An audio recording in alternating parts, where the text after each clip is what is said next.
let's look at a woman named Priscilla, who is sometimes also called Prisca. In Acts chapter 18, verse 2, we learn that she and her husband Aquila lived in Corinth. Paul met them there and lived and worked with them for 18 months. We don't know all the details of what they did together, but when Paul left for Ephesus, Priscilla and Aquila came with him.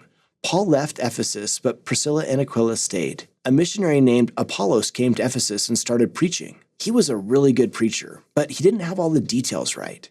In Acts chapter 18, verse 26, we read, "When Priscilla and Aquila heard him, they took him aside and explained the way of God to him more accurately." Can you see Priscilla as a leader of the church? She's not on the sidelines. She's helping to establish correct teachings. Today, we might see Priscilla and Aquila as mission leaders, helping to establish the church wherever they are.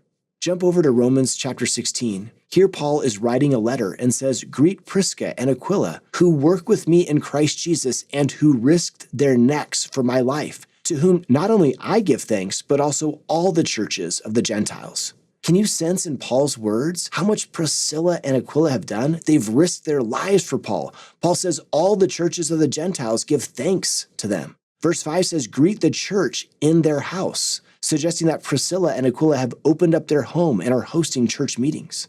Now, while we're in Romans 16, let's look at a woman named Phoebe. Although there are only 2 Bible verses that refer to her, they hint of her significant church service. Paul writes, "I commend unto you Phoebe, our sister, which is a servant of the church, which is at Cenchrea, that ye receive her in the Lord as becometh saints, and that ye assist her in whatsoever business she hath need of you. She hath been a succorer of many, and of myself also."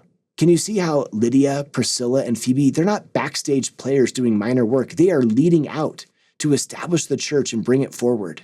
As I think about how this relates to us today, I'm reminded of a talk President Nelson gave a couple of years ago. He said, 36 years ago, in 1979, President Spencer W. Kimball made a profound prophecy about the impact that covenant-keeping women would have on the future of the Lord's church. He prophesied, "Much of the major growth that is coming to the church in the last days will come because many of the good women of the world will be drawn to the church in large numbers.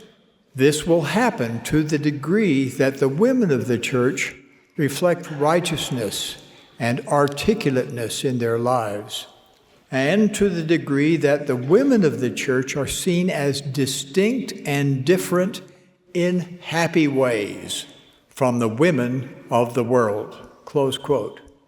My dear sisters, you who are our vital associates during this winding up scene, the day that President Kimball foresaw is today.